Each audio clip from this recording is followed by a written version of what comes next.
kita singkirkan sementara dari kehidupan kita. Nah, hari ini saya mau mengajak kita semua untuk belajar satu bagian firman Tuhan dalam kitab Wahyu pasal 3 ayat 14 sampai 22. Saya bukan mau keminter Bapak Ibu ya, kitab Wahyu itu kitab yang sangat sulit, tapi bagian firman Tuhan ini saya rasa tidak terlalu sulit, sehingga saya mau bagikan buat kita semua. Nah, sebelum saya masuk dalam firman Tuhan, saudara, saya ajak kita semua berpikir. Kadang-kadang saya itu pernah berpikir Bapak Ibu ya, kalau saya melayani Tuhan setiap hari, setiap minggu saya melayani Tuhan, kita semua beribadah dengan semarak, dengan WL yang mantap, musiknya lengkap, sukacita.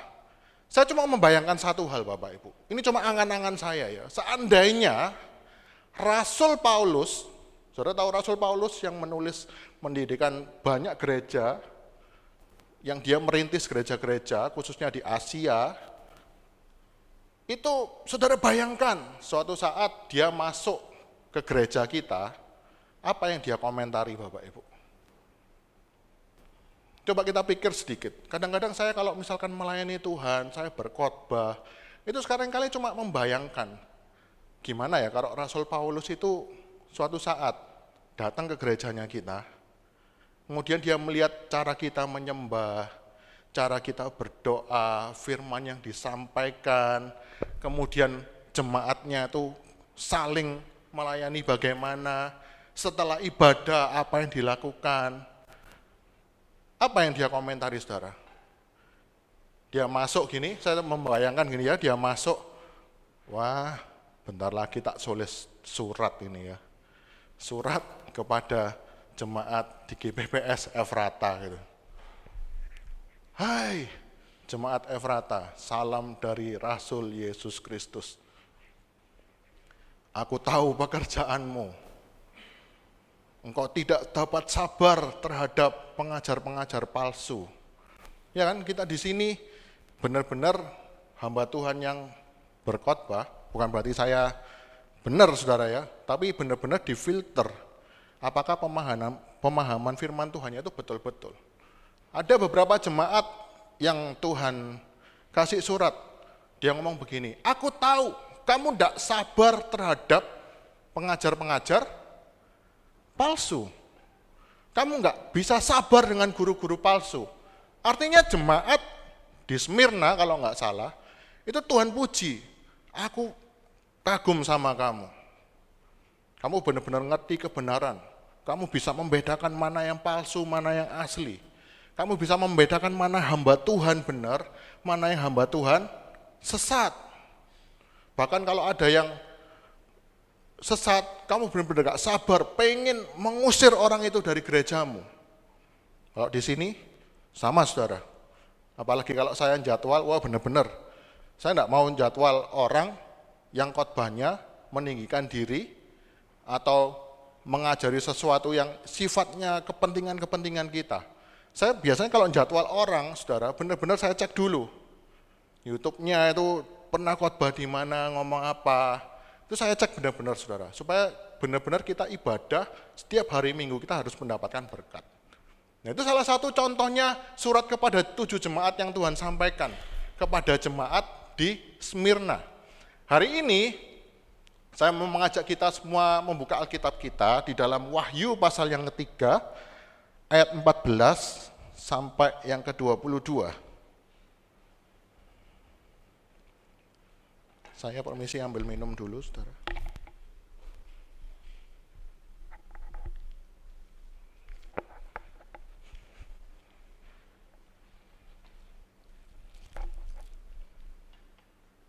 Wahyu pasal yang ketiga ayat yang ke-14. Karena itu ingatlah, ayat yang pertama. Dan tuliskanlah kepada malaikat jemaat di Sardis. Inilah firman Dia yang memiliki ketujuh roh Allah. Saudara. Ngelindur ini. Wahyu 3 ayat 14.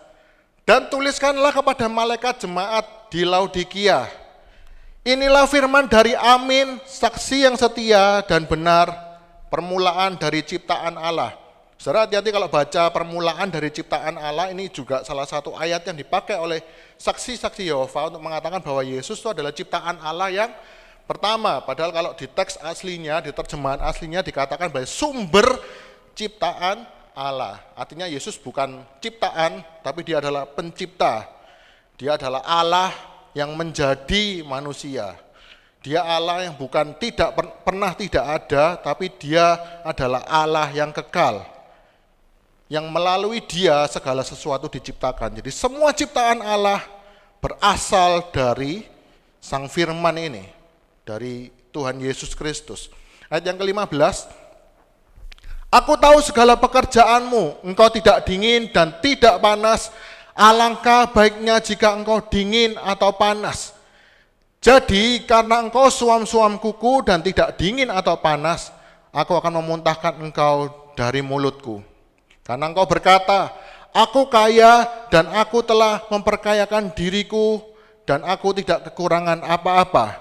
Dan karena engkau tidak tahu bahwa engkau melarat dan malang, miskin, buta, dan telanjang.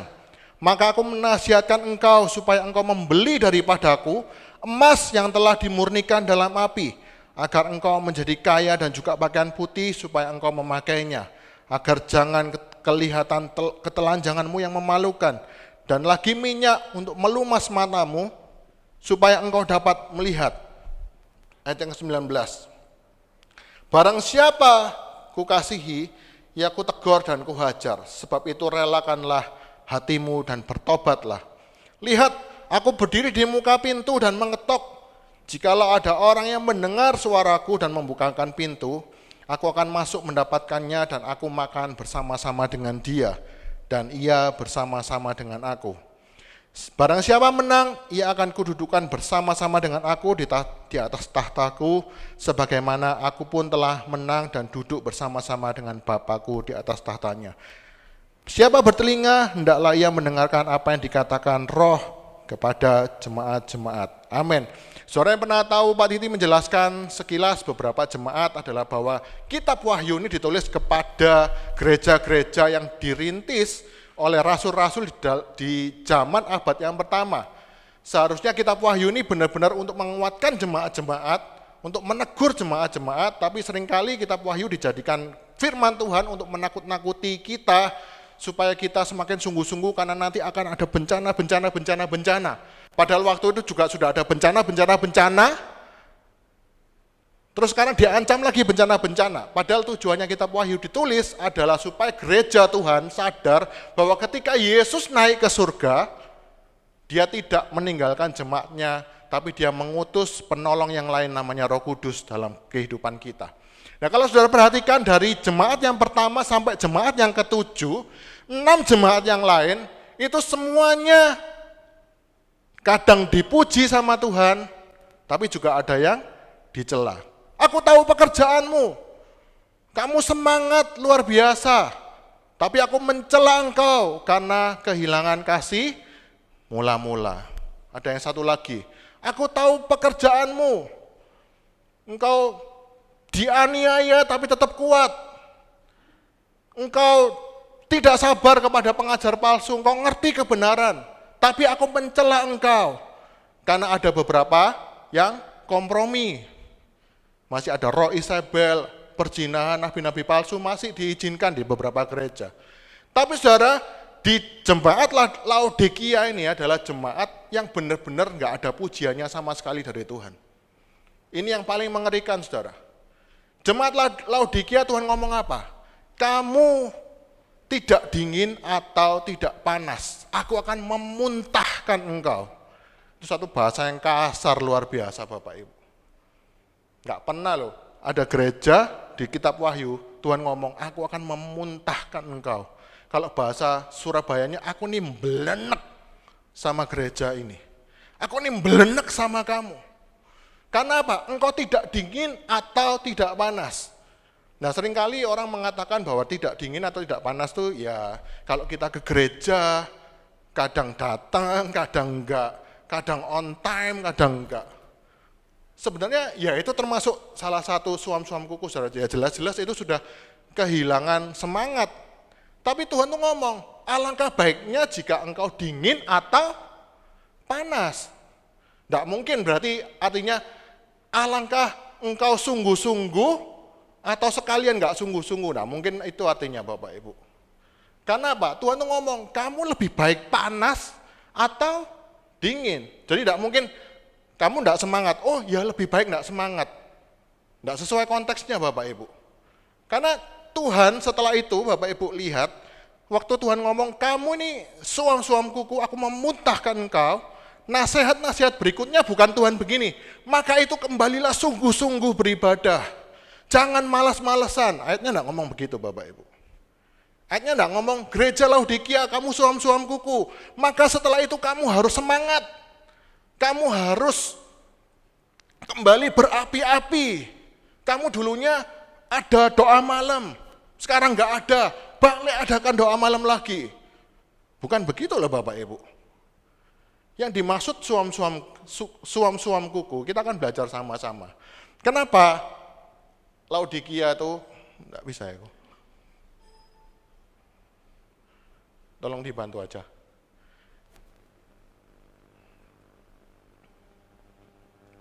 Nah, ada apa dengan Laodikia, Bapak Ibu? Nah, suam-suam kuku, ini adalah, kita harus mengerti konteksnya dulu Bapak Ibu ya. Bahwa di dalam kota Laodikia ini, Laodikia itu adalah satu kota yang sangat strategis. Ini saya tunjukkan petanya. Dan di Laodikia itu diapit oleh dua kota sumber mata air, Bapak Ibu. Namanya Hierapolis. Kota Hierapolis itu mempunyai satu mata air yang panas.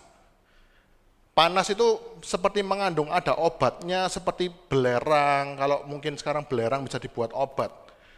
Nah, kota Hierapolis adalah sumber mata air panas. Dan kota Kolose yang warna biru itu adalah kota dengan sumber mata air dingin. Kalau sekarang mungkin Prigen, Trawas, Tretes gitu ya Bapak Ibu ya. Dan kota Laodikia ini itu ada di tengah-tengahnya mereka. Sungainya mengalir dari kota Hierapolis itu menuju ke Laodikia yang panas. Yang sumber mata air dingin itu mengalir dari kota Kolose menuju ke Laodikia. Tapi karena jaraknya terlalu jauh Bapak Ibu, yang panas tadi sampai ke Laodikia itu jadi tidak terlalu panas. Yang dari Kolose yang aslinya dingin masuk ke kota Laodikia jadi tidak terlalu dingin. Saudara bisa bayangkan, yang satunya mestinya menyegarkan badan, bisa buat minum seger, yang satunya bisa buat pengobatan, mandi air hangat. Begitu sampai ke Laodikia, semuanya jadi suam-suam kuku. Anget, tidak jelas rasanya. Ada hamba Tuhan tuh mengatakan ilustrasinya seperti saudara minum kopi. Kopi itu paling enak kalau dimakan dingin, kalau dingin, dingin pol. Kalau anget, panas, panas pol. Ya bukan meloncat diminum, bukan ya saudara. Tapi maksudnya kalau enggak panas, enak, seger, badannya langsung seger itu kalau minum kopi, apalagi sumpek siang-siang gitu ya Bapak Ibu. Ada yang anget, seruput-seruput pelan-pelan tuh enak. Saudara bayangkan kalau kopi yang panas itu sudah mulai dingin, terus letaknya ngambang-ngambang itu, terus minum, nyuantol semua, enggak ada rasanya, kudu muntah enggak Bapak Ibu. Itu sama seperti mata air di Laodikia. Benar-benar seperti itu Bapak Ibu, airnya itu. Airnya di sana enggak bisa diminum. Jadi benar-benar harus bergantung dari dua kota itu tadi Bapak Ibu. Artinya apa? Gereja yang disebut suam-suam kuku, dan ini bukan cuma bicara soal gereja Bapak Ibu, tapi pribadi kita semua. Kalau kita suam-suam kuku, artinya bukan kita sedang tidak bersemangat beribadah kepada Tuhan, bukan. Tapi benar-benar kita bisa semangat kepada Tuhan, tapi kita tidak memiliki dampak apa-apa bagi kerajaan Tuhan. Itu yang dimaksud dengan suam-suam kuku. Jadi saya boleh berkhotbah dengan semangat, saudara. Saya boleh bisa berkhotbah dengan penuh kuasa, tapi saya pun bisa jadi orang yang tidak berguna apa-apa bagi Kristus.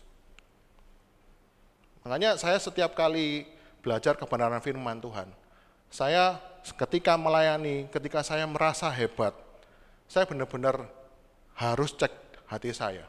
Setiap kali saya sebelum khotbah, istri saya selalu mendoakan, biarlah firman Tuhan yang disampaikan mengubah hati saya dulu, membuat saya mengalami dulu.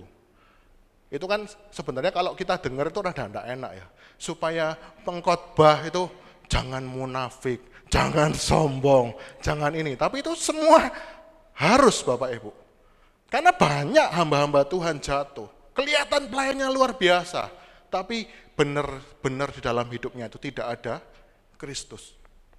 Itu menjadi suam-suam kuku. Mungkin pelayannya tambah besar saudara. Gereja di Laodikia itu gerejanya paling bagus-bagus. Bangunannya maksudnya. Tapi Tuhan tuh loh, lihat begitu. Dia nggak ngomong, wih hebat, luar biasa. Tapi apa? Aku nih belenek sama kamu. Aku pengen memuntahkan kamu. Karena bagiku, kamu tidak berguna. Seperti air yang tidak bisa dipakai apa-apa. Di dalam Matius, garam yang sudah menjadi tawar akan dibuang.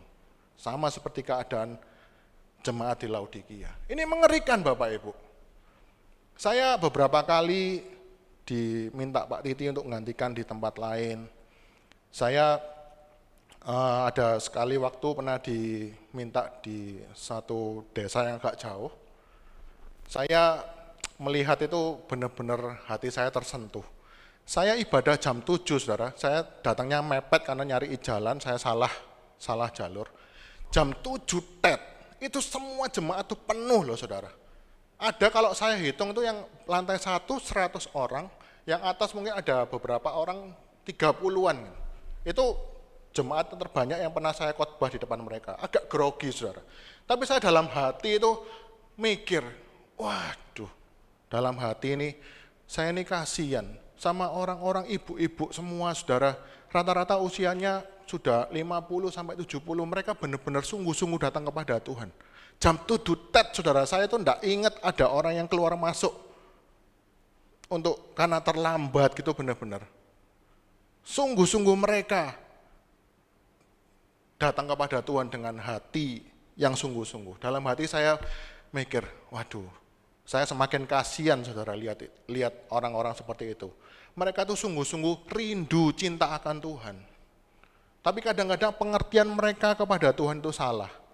Apalagi kalau sampai ngundang hamba Tuhan yang penuh tipu muslihat, tujuannya untuk mengeruk keuntungan dari cinta mereka akan Tuhan. Tapi Tuhan itu juga menegur saya, kamu yang sudah mengerti kebenaran, kenapa kamu nggak bisa lebih sungguh-sungguh dari mereka? Waduh, saya malu saudara, saya rasanya kayak mau jadi pahlawan gitu ya, wah saya akan ngajar yang benar hari ini tempatnya saya. Tapi saya mikir, wah Tuhan malu aku. Saya ngerti kebenaran, saya diajar benar-benar, tapi tidak pernah ada rasa haus kepada Tuhan. Sudah lama saya nggak haus sama Tuhan Bapak Ibu. Hati-hati dengan segala aktivitas pelayanan kita, belum tentu segala yang kita lakukan itu berkenan kepada Tuhan. Bisa jadi sebaliknya, Tuhan itu membelenek lihat semua pelayanan kita. Maaf saudara, ini teguran yang keras bagi kita. Bukan soal gereja, tapi soal pribadi kita semuanya. Bahwa suam-suam kuku adalah gereja yang tidak berguna bagi Tuhan. Gereja yang tidak berguna bagi orang lain.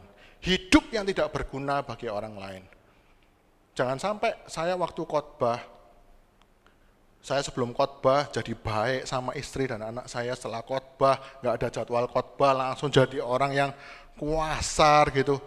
Saya takut suatu saat nanti kalau Iyang sudah mulai ngerti gitu Bapak Ibu, saya mikir Iyang tuh seneng kalau Papa mau khotbah, soalnya apa? Jadi baik sama Iyang. Waduh mateng saudara.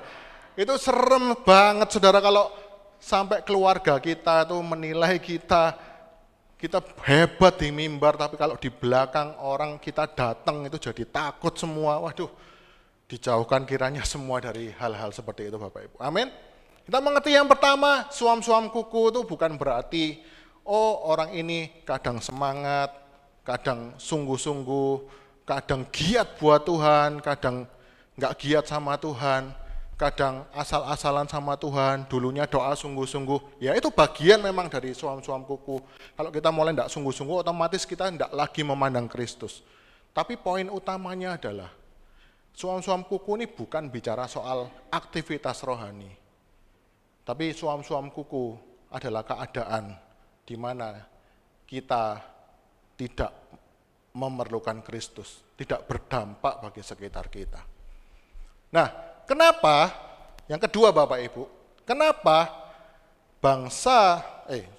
gereja Laodikia ini dipandang Tuhan sebagai suam-suam kuku. Saudara lihat, saya tadi bilang, kalau suam-suam kuku itu berbicara masalah kesungguh-sungguhan kita secara tampak luar, kita sungguh-sungguh ke gereja dengan sungguh-sungguh berapi-api kepada Tuhan.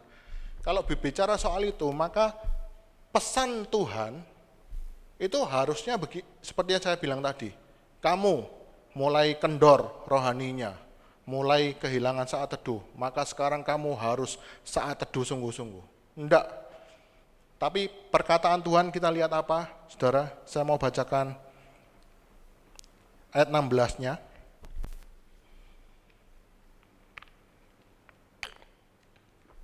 Ayat yang ke-16. Jadi, karena engkau suam-suam kuku dan tidak dingin atau panas, aku akan memuntahkan engkau dari mulutku. Ayat yang ke-17, ini penyebabnya saudara, kenapa kok Tuhan tuh ngomong, kamu ini menjijikkan, kamu membuat aku muak sampai aku mau memuntahkan engkau. Ini Tuhan jelaskan, ayat yang ke-17-nya. Karena engkau berkata, aku kaya, dan aku telah memperkayakan diriku, dan aku tidak kekurangan apa-apa. Dan karena engkau tidak tahu bahwa engkau melarat dan malang, miskin, buta, dan telanjang. Kalau saudara nggak selidiki keadaan Laodikia secara sejarahnya, saudara nggak akan bisa menikmati kasih Tuhan lewat firman Tuhan hari ini. Jemaat Laodikia itu saudara, di zaman itu adalah kota yang memiliki kekayaan luar biasa. Yang pertama, posisinya itu sudah strategis. Kota-kota besar mengelilingi Laodikia. Otomatis perekonomiannya luar biasa. Gini-gini saya asalnya dari Kota Babat itu juga strategis Bapak Ibu ya. Mau ke Bojonegoro lewat Babat, mau ke Tuban lewat Babat, mau ke Jombang lewat Babat semua. Dan kalau buka di sana semua pasti rame. Saudara mau buka cilor pasti rame di sana. Dilewati base-base semua, saudara. Laodikia seperti itu, dikelilingi kota-kota besar. Dan di sana ada pusat perbankan paling top di seluruh dunia. Yang ketiga, gereja Laodikia ini memiliki bisnis kain wool. Saudara tahu wool? Dari domba itu loh Bapak Ibu. Wool warna hitam. Dan itu harganya sangat-sangat mahal. Makanya dia ngomong, aku ini gereja yang kaya. Gerejanya dibangun bagus-bagus saudara. Di Laodikia itu. Sekarang tutup. Karena benar-benar gak ada Kristus. Sehingga tutup, mati benar-benar kekristenan di sana. Aku kaya. Aku telah memperkayakan diriku. Dia punya tadi kain wool dari domba, kain hitam dari domba. Dan itu harganya mahal. Dan di sana adalah penghasil salep buat mata, Bapak Ibu. Di sana itu sumbernya pengobatan medis itu ilmunya pusatnya di Laodikia ini. Saudara bisa bayangkan, kalau dia mau menyombongkan diri, pantas enggak? Pantas. Karena punya semuanya, punya segala kekayaan, saudara. Ekonominya luar biasa. Dia ngomong, aku tidak kekurangan apa-apa, aku tidak membutuhkan yang lain. Suatu saat tahun 60 Masehi, saudara, Laodikia itu dilanda gempa dahsyat. Sampai kotanya itu hancur, rata dengan tanah. Hancur, pokoknya hancur, saudara. Dan Kaisar Romawi itu mengatakan, ayo aku mau bantu mendirikan kotamu lagi. Dan Laodikia ngomong apa? Enggak perlu. Kita punya kekayaan kok. Kita bisa bangun lagi kota kita dari nol. Dan beneran bisa bangun, saudara. Dari nol. Berjaya lagi. Luar biasa. Jadi di mata mereka ini merasa dirinya kaya. Dia merasa matanya ini menilai dirinya benar. Dan yang ketiga, merasa tidak membutuhkan yang lain. Padahal kita diciptakan pertama kali, saudara. Kita diciptakan, Tuhan ngomong apa? Tidak baik manusia itu seorang diri. Aku akan menyediakan penolong yang sepadan dengan dia. Kita seorang diri tidak mungkin bisa, saudara. Bukan semua harus menikah, saudara. Tapi intinya manusia itu diciptakan dengan segala keterbatasan untuk bisa saling membutuhkan dengan yang lain. Dalam konotasi yang positif, saudara. Artinya, saya tidak boleh merasa hebat. Saya membutuhkan orang-orang di sekitar kita untuk membangun saya. Aku tidak membutuhkan yang lain, karena aku sudah kaya, aku ini punya perekonomian yang luar biasa bagus. Aku tidak membutuhkan orang lain. Dan sampai pada puncaknya, aku tidak membutuhkan Kristus. Kristus disingkirkan. Makanya boleh melayani luar biasa. Tapi belum tentu kita itu membawa Kristus dalam setiap pelayanan kita. Saya merenungkan ini, wah, aku kaya, aku tidak membutuhkan yang lain, aku punya masa depan, aku punya segala sesuatu yang aku perlukan untuk masa depan.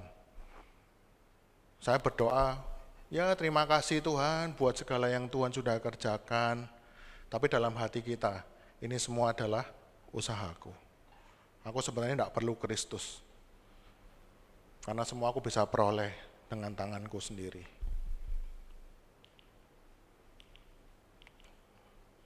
Dan Tuhan ngomong apa? Tuhan menilai yang ketiga, yang kita mau pelajari, bahwa Tuhan itu menilai mereka ternyata buta, miskin, telanjang, dan memalukan.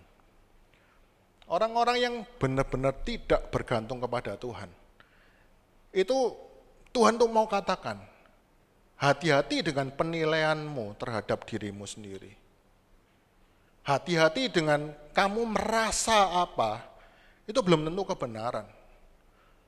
Kamu merasa apa, itu belum tentu Tuhan yang menilai seperti itu sama juga. Kalau kamu merasa kaya, Tuhan tuh bisa ngomong, kamu ini sesungguhnya miskin. Saudara bisa bayangkan nggak? Jemaat Laodikia, kalau saudara lihat petanya tadi, mereka ini seakan-akan orang yang kaya luar biasa ya. Jemaat yang kaya luar biasa ekonominya. Tapi untuk air minum, saudara, dia harus bergantung kepada dua kota yang lain.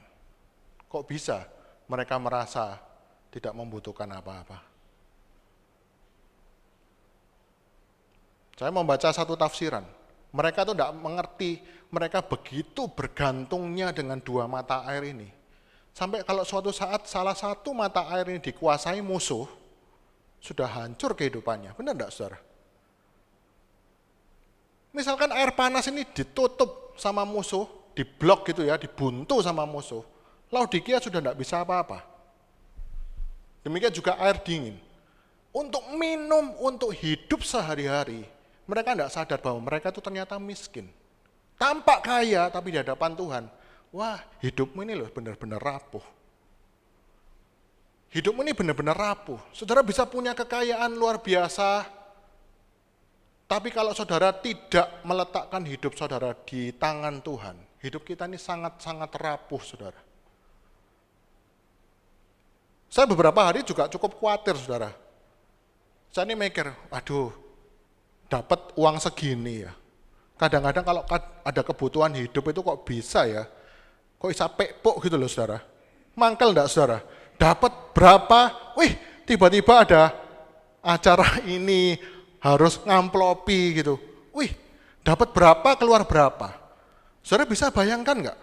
Makanya maaf ya buat yang ada agen asuransi. Semua agen asuransi selalu mengatakan begini, kalau kamu enggak punya asuransi, lihat ya, kamu ini ngumpulkan harta sebanyak mungkin. Kalau kamu sakit, habis semua. Makanya kamu butuh asuransi. Oh, kok tak potong ya? Asuransi. Butuh asuransi, Bapak Ibu. Loh, karena memang kenyataannya seperti itu. Bayangkan saudara punya aset begitu rupa,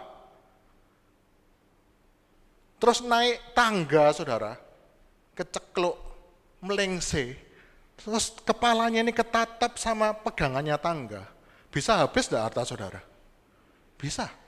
Keadaan kita sungguh-sungguh rapuh loh saudara. Oke, zaman modern ada solusinya, enggak perlu takut. Kita lindungi aset Anda. Sekarang semua perusahaan asuransi bingung enggak? Preminya tambah besar. Lama-lama dikurang-kurangi saudara. Ada yang caranya, kita sekarang nggak bisa full gratis. Kita itu harus bayar dulu. Jadi misalkan kita harus spend 4 juta, nanti berapapun di cover sama asuransi. Tapi harus spend 4 juta untuk bayar tanggungannya ini. 1 miliar pun ditanggung, tapi kita harus spend 4 juta. Lama-lama kalau krisis saudara, hidup kita balik rapuh lagi enggak? Apa yang kita mau banggakan saudara? Kita dapat proyek miliaran. Sampai rumah parkir mobil kepleset, jedak. Apa artinya saudara? Gak ada. Hidup kita begitu rapuh. Kita merasa diri kita ini kaya, tidak memerlukan siapapun, bahkan tidak memerlukan Tuhan. Tapi Tuhan ngomong sama jemaat Laodikia, kamu ini sesungguhnya miskin. Secara jasmani ya, karena begitu rapuhnya apa yang kita miliki itu tidak kekal Bapak Ibu. Bukan berarti ya wes pokoknya ini karena nggak kekal ya wes lah diam aja. Bukan. Tapi begitu rapuhnya apa yang kita andalkan di dunia ini. Kalau kita tidak mengandalkan Kristus. Saudara-saudara yang khawatir, saya pernah membayangkan gini loh. Wah, saya ini dapat duit segini. Nanti tiba-tiba COVID lagi gimana? Pernah enggak bayangkan gitu Bapak Ibu? Wah sudah mulai dunia ini pulih, ekonomi mulai naik lagi. Wah kena kebijakan pemerintah, terus nanti belum lagi kalau tiba-tiba ada COVID lagi. Bisa bayangkan enggak? Hancur lagi Bapak Ibu. Benar-benar Tuhan itu mau mengatakan apa yang di tanganmu ini. Bukanlah sesuatu yang bisa dipegang dan diandalkan. Kita hanya bisa mengandalkan Tuhan. Saya sering kali khawatir dengan masa depan Bapak Ibu. Wah gimana ya, sekolah tambah mahal, ini tambah kebutuhan hidup tambah banyak. Kalau tiba-tiba kantor saya sepi, nanti saya ngalami gini. Kalau memikiri itu saya gak bisa tidur Bapak Ibu pasti. Bukan karena minum kopi, saudara pikir, bukan karena minum kopi. Saya ini mikiri banyak saudara. Begitu rapuhnya hidup kita kalau kita menggenggam sesuatu yang di dunia ini. Tapi begitu saya kembali, ingat, buat apa ya saya mikirin, belum kejadian loh. Kok saya pikirin luar biasa, sampai saya nggak bisa tidur. Begitu Tuhan, saya serahkan hidup saya kepadamu. Saya mau kembali menaruh Kristus sebagai pusat hidupku. Bukan ketakutanku masa depan, tapi aku mau undang Kristus kembali untuk bertahta di dalam hidupku. Tenang saudara.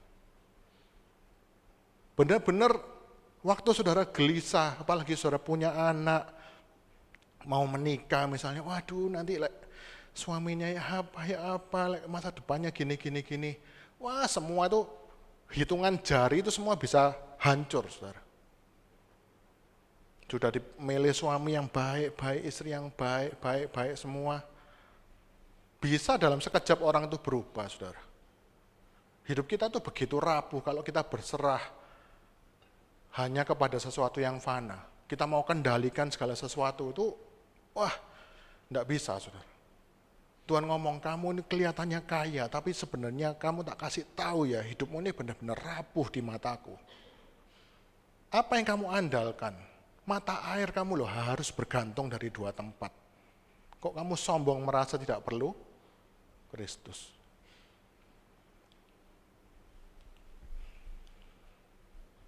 Nah, saya tutup bagian yang pertama ini, berita buruknya adalah, bagi dunia saudara, ukuran kedewasaan adalah semakin hidup mandiri.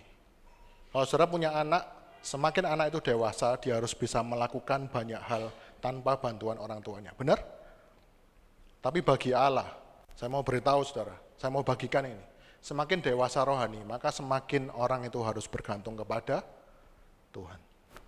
Semakin saudara dipakai sungguh-sungguh melayani Tuhan, bukan saudara menjauh dari Tuhan, tapi sungguh-sungguh semakin bergantung kepada Tuhan. Karena itu ukuran dewasa rohani. Di dalam firman Tuhan juga kalau kita semakin mengerti kebenaran, maka kita tahu hidup saya ini bukan hidup yang bisa jaga kekudusan Bapak Ibu. Saya ini rapuh.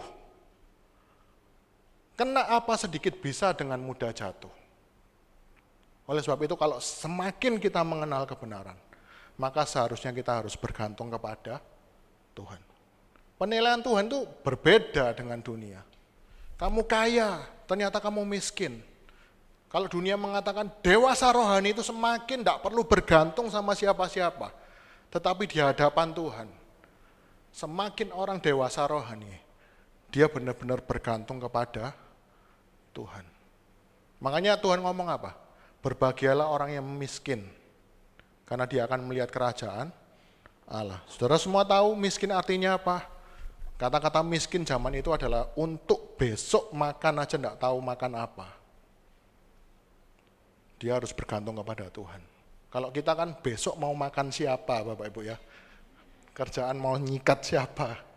Tapi kalau firman Tuhan ngomong besok kamu seumpama orang yang enggak tahu besok makan apa, sehingga harus bergantung penuh kepada Tuhan.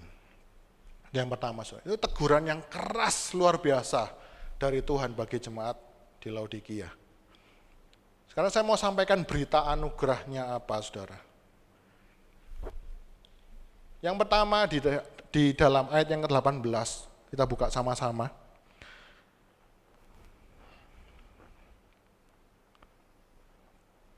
Maka aku menasihatkan engkau supaya engkau membeli daripadaku emas yang telah dimurnikan dalam api, agar engkau menjadi kaya, dan juga pakaian putih supaya engkau memakainya agar jangan kelihatan ketelanjanganmu yang memalukan, dan lagi minyak untuk melumas matamu supaya engkau dapat melihat. Saudara lihat kata-kata yang digunakan itu adalah kata-kata yang mereka banggakan. Mereka punya produksi pakaian. Tuhan ngomong, kamu belilah pakaian yang sungguh-sungguh berharga dari aku, pakaian putih, supaya kamu ini yang pengusaha wol merasa kamu tidak telanjang, merasa kamu ini mulia, yang sebenarnya kamu ini telanjang, kamu harus beli pakaian putih kepadaku. Ada lagi, dia bangga sekali dengan salep minyak untuk mata, untuk melumas matanya, untuk kesehatan mata. Tuhan ngomong, belilah minyak untuk melumas matamu. Apa yang dibanggakan, dilawan sama Tuhan? Kamu punya ini, padahal kamu tidak punya apa-apa. Ini loh, tak berikan sesuatu yang sejati.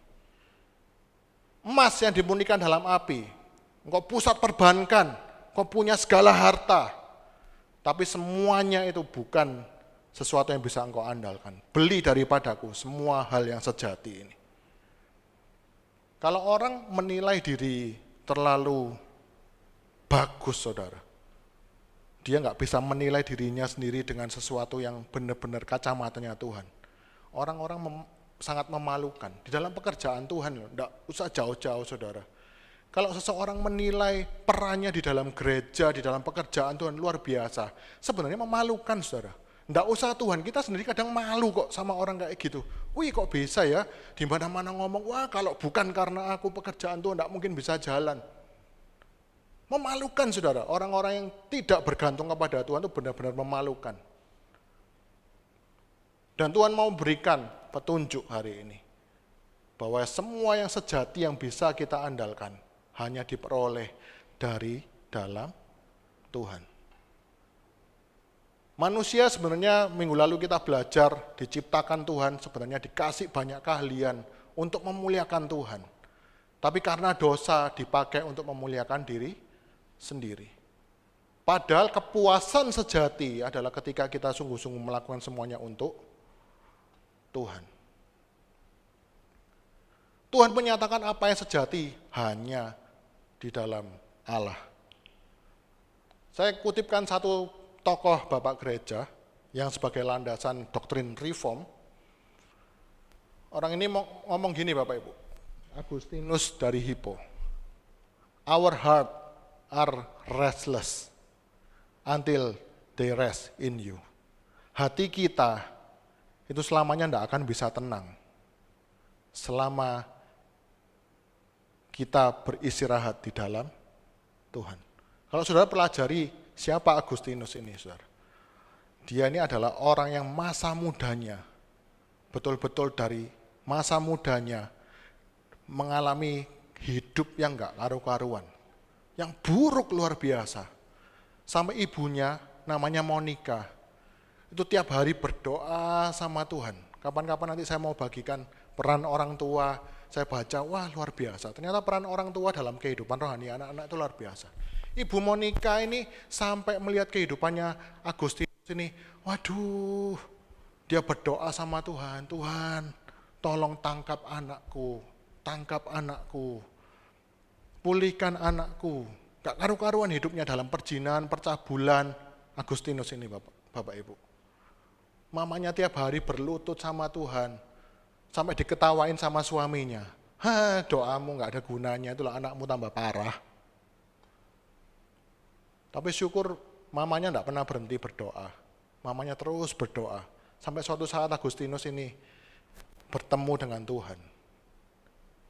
Dan dia sampai ngomong, manusia yang diciptakan oleh Allah, sehingga hatinya yang ada satu tempat itu kosong, hanya bisa diisi oleh Allah, bukan hal-hal dari dunia ini.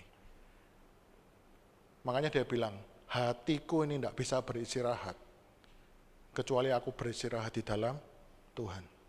Bapak Ibu yang hari ini khawatir apapun juga, punya masalah khawatir apapun juga, saudara mau pegang erat-erat masa depan itu tidak mungkin bisa, saudara. Masa depan besok terjadi apa, tidak akan bisa. Sampai saudara bisa lega kalau menyerahkan semuanya itu beristirahat di dalam Tuhan. Hati kami tidak bisa beristirahat, kecuali meletakkan istirahat kami di dalam Tuhan. Saya merinding bahwa benar-benar di dalam hati kita itu hanya bisa diisi oleh Tuhan. Kepuasan sejati hanya di dalam Tuhan. Saudara mau kejar apapun seperti orang-orang yang bunuh diri, maaf. Mereka berusaha isi hati mereka dengan sesuatu yang di luar Tuhan. Sehingga pada akhirnya mereka tidak bisa menemukan kepuasan, mereka kecapean, tidak punya tempat istirahat, mereka akhirnya mengakhiri hidupnya. Makanya Tuhan ngomong, marilah kepadaku semua yang letih lesu dan berbeban berat. Aku akan memberi kelegaan kepadamu. Itu yang pertama, saudara. Tuhan mengatakan bahwa kepuasan sejati, apa yang kita bisa andalkan, itu hanya berasal dari Allah. Yang kedua, ayat yang ke-19, saudara. Barang siapa ku kasihi, ya ku tegur dan ku hajar. Sebab itu relakanlah hatimu dan bertobatlah. Saya ajak baca sama-sama Bapak Ibu 1, 2, 3. Barang siapa ku kasihi, ia ku tegur dan ku hajar. Sebab itu relakanlah hatimu dan bertobatlah. Tuhan itu sudah muak benar-benar kepada jemaat di Laodikia. Tapi karena dia Allah yang mengasihi kita, dia itu menegur kita dengan bahasa yang keras. Dia menegur dengan keras, saudara. Perasaan kita tidak penting. Yang penting hidup kita diubah. Bagi Tuhan seperti itu. Tuhan keras sekali. Tuhan menegur dan menghajar. Hajaran Tuhan bisa macam-macam, saudara. Tuhan bisa kasar menegur. Kalau di rumahnya Pak Titi, saya pernah dengar ada satu pepatah gini. Pepatah yang dibuat, mungkin mama yang buat. Kalau Pak Titi itu masih cerewet, berarti masih sayang sama itu. Tapi kalau Pak Titi sudah diam, hancur kamu. Bener nggak, Mah? Kalau Pak Titi masih cerewet sama kamu, itu berarti masih sayang. Manusia bisa gitu loh Bapak Ibu. Demikian juga Tuhan. Tuhan itu, bukan saya membandingkan Pak Titi dengan Tuhan ya, tapi maksudnya Tuhan tuh ngomong, kalau aku mengasihi, justru aku menegur dosamu, menghajar dosamu, menghajar hidupmu. Caranya bisa macam-macam, saudara. Kalau saudara mulai hari ini terlena dengan apa yang sudah Tuhan berkati kepada saudara sampai membuat saudara lupa Tuhan. Saya tidak mau ngomong pasti ya, tapi bisa kalau Tuhan mengasihi itu diambil dari kehidupan saudara. Saya bukan mengancam terus saudara, supaya uangku tidak diambil Tuhan, aku mau kembali sungguh-sungguh kepada Tuhan, mau bergantung kepada Tuhan. Bukan, saudara. Tapi Tuhan bisa pakai cara itu loh. Seperti yang dialami Rasul Paulus. Paulus prestasinya luar biasa, saudara, nengking orang sembuh. Nengking orang setannya pergi. Orang didoakan sembuh. Karena kuasa itu bisa membuat dia sombong, bermegah, penglihatan-penglihatan. Maka Tuhan ngomong apa? Aku menaruh duri dalam daging. Ditengking sampai 1000 kali, tidak pergi, saudara. Tuhan seringkali bisa ambil apa yang kita anggap berharga yang menjadi andalan kita dalam hidup kita. Bukan berarti saya mengancam ya saudara, seperti kebanyakan hamba Tuhan yang ngomong, hati-hati loh ya kalau kamu nggak persepuluhan, kalau kamu medit nanti Tuhan ambil. Bukan bermaksud seperti itu Bapak Ibu. Tapi saya nggak tahu setiap kita mempunyai mengandalkan apa. Mengandalkan kekayaan sampai nggak perlu percaya kepada Kristus. Karena aku bisa beli segala sesuatu di dunia ini tanpa Kristus. Saya pernah mengingatkan kepada salah satu saudara saya, Bapak Ibu. Dulunya waktu dia masih tidak punya penghasilan, ribut terus sama suaminya. Ribut terus sama suaminya, tidak punya penghasilan. Namanya tidak punya penghasilan, saudara, ya pasti ribut terus isinya. Suami istri kadang sampai ada guyonan gini, dipijeti sama istrinya. Terus istrinya tanya, kamu dulu sebelum kawin siapa yang mijiti kepalamu? Aku dulu sebelum kawin tidak pernah pusing kepalaku. Ngerti maksudnya saudara? Saya ingatkan sama dia, dulu saudara saya ini tidak punya penghasilan. Punya penghasilan rutin tiba-tiba hilang. Jebret, hilang, 0 penghasilannya. Cuma makan uang tabungan.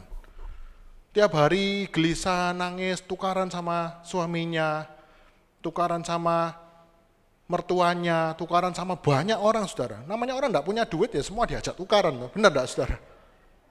Tapi suatu saat Tuhan buka jalan kepada saudara saya ini.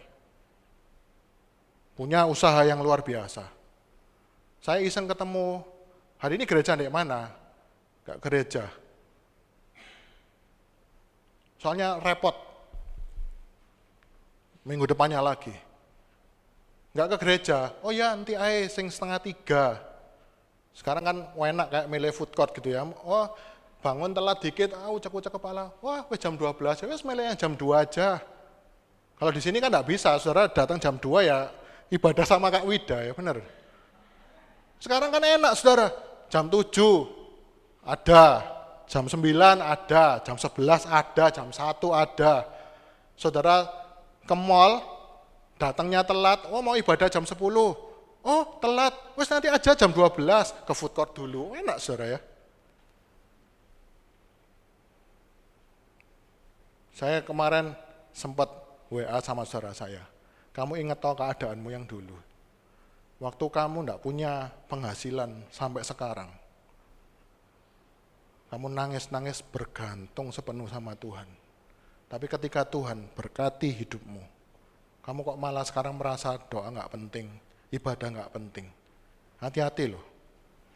Saya bukan mengancam supaya dengan harapan dia kembali sungguh-sungguh, supaya nanti hartanya dilindungi Tuhan. Enggak, saudara.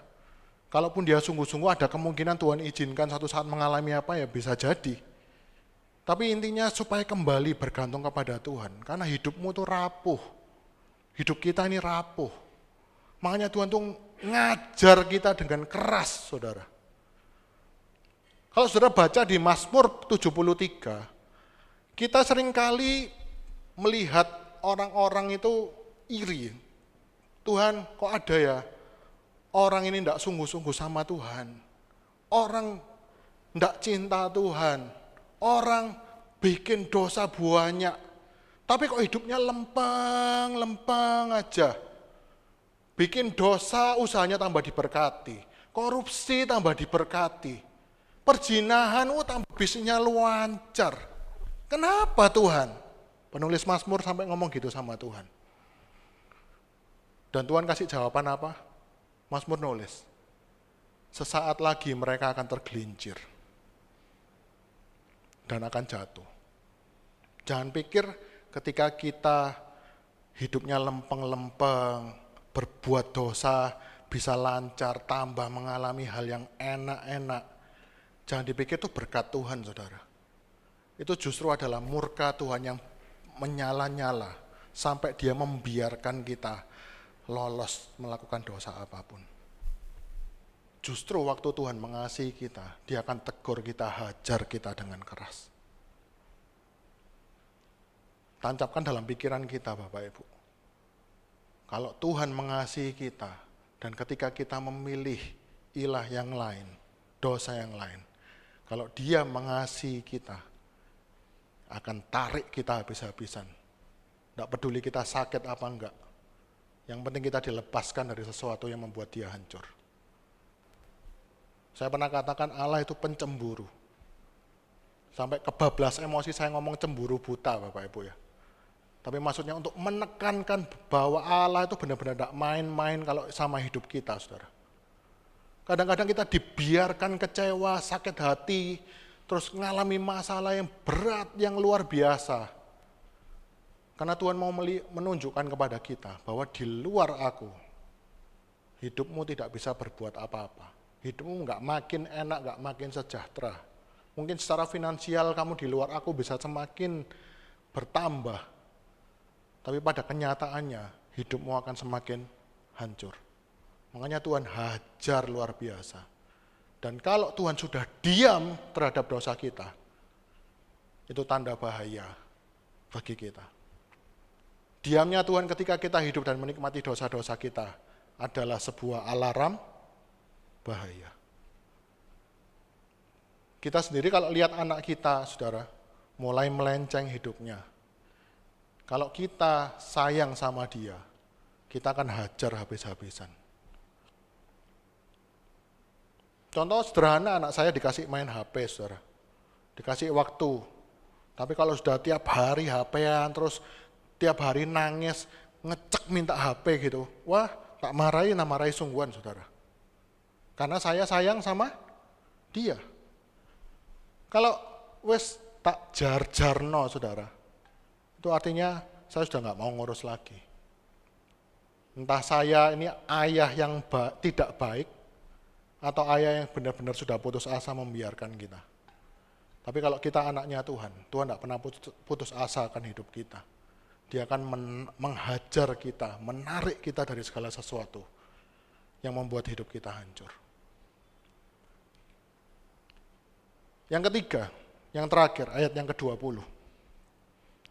Tuhan ngomong begini, lihat, aku berdiri di muka pintu dan mengetok. Jikalau ada orang yang mendengar suaraku dan membukakan pintu, aku akan masuk mendapatkannya, dan aku makan bersama-sama dengan dia, dan ia bersama-sama dengan aku. Saudara, ayat ini seringkali digambarkan orang yang mengajar bagaimana cara kita selamat. Wah, Tuhan itu menunggu kita di depan pintu, ngetok tiap hari, tergantung kita mau buka apa enggak. Salah, saudara. Kenapa Tuhan mengatakan, aku berdiri di muka pintu dan mengetok? Ini satu sindiran yang luar biasa, saudara, saya pelajari. Wah, saya temukan dari beberapa penafsir, wah, luar biasa. Saudara bisa bayangkan ini gereja, saudara. Gereja ini didirikan oleh Kristus, tapi Kristusnya berada di mana, Bapak Ibu? Di luar. Dia mengetok pintu. Artinya satu sindiran luar biasa. Bahwa gereja ini tampaknya luar biasa, tapi Kristusnya berada di luar. Tapi bersyukur kita punya Allah yang lemah lembut dan rendah hati. Allah yang lemah lembut ini Allah yang sebenarnya memiliki gereja, tapi gereja membuang dia di luar. Tapi Allah yang sama, pemilik gereja ini, merendahkan hati untuk mengetok pintu masuk. Luar biasa, saudara. Tidak ada Allah seperti Allah kita. Kalau di perjanjian lama, saudara lihat, saya pernah khotbahkan juga, bangsa Israel mengalami tulang kering, itu karena dosa-dosa mereka menyembah berhala. Tapi Allah yang sama, Allah yang juga memulihkan mereka dari kehancuran. Ini cuma kita miliki di dalam kekristenan. Allah yang menciptakan kita, kita yang melawan Tuhan. Tuhan membiarkan kita hancur, tapi pada saat yang sama Tuhan itu yang memulihkan kita dari kehancuran kita. Gak ada ilah lain seperti Allah kita. Dia yang mendirikan gereja ini, dia mendirikan gereja Laodikia, tapi jemaatnya membawa Kristus keluar. Tapi pada saat yang sama, Allah mau menyatakan anugerah bahwa dia Allah yang lemah lembut dan rendah hati. Dia bukan cuma Allah yang berkuasa, tapi dia Allah juga mengasihi jemaatnya. Dia yang berusaha masuk, saudara. Luar biasa. Saya tutup dengan satu kalimat. Anugerah terbesar sekaligus sebuah ironi adalah Tuhan yang murka kepada kita karena dosa. Tetapi Tuhan yang sama juga menyembuhkan kita dari dosa. Kalau saudara hari ini lebih memilih mengandalkan sesuatu yang lain di hadapan Tuhan, ada waktunya Tuhan biarkan supaya kita sadar bahwa tanpa Tuhan kita tidak bisa berbuat apa-apa. Kalau Tuhan sudah biarkan itu, kalau kita benar-benar anak Tuhan, kita akan sadar bahwa hanya Tuhan yang bisa kita andalkan. Kita harus kembali kepada Tuhan. Itu anugerah, saudara. Dia bukan cuma menegur, dia juga bukan cuma memurkai, dia bukan cuma menghukum, menghancurkan hidup kita. Dalam tanda petik ketika kita dibiarkan mengalami sesuatu, kehilangan damai sejahtera, hidup kita hancur. Tapi pada saat yang sama, Allah itu bukan cuma kuasa, bukan cuma adil, tapi dia juga mengasihi kita. Sampai digambarkan dia, pemilik rumah itu yang harus mengetuk untuk minta diizinkan masuk. Begitu luar biasanya Allah kita. Hari ini kalau kita merasakan beban berat, kita mulai merasa tidak ada jalan keluar. Tidak ada sesuatu yang bisa kita andalkan lagi. Kesempatan kita mengingat kasih-Nya Tuhan, supaya kita mau mengundang Kristus masuk kembali dalam hidup kita. Saya undang pemain musik maju ke depan.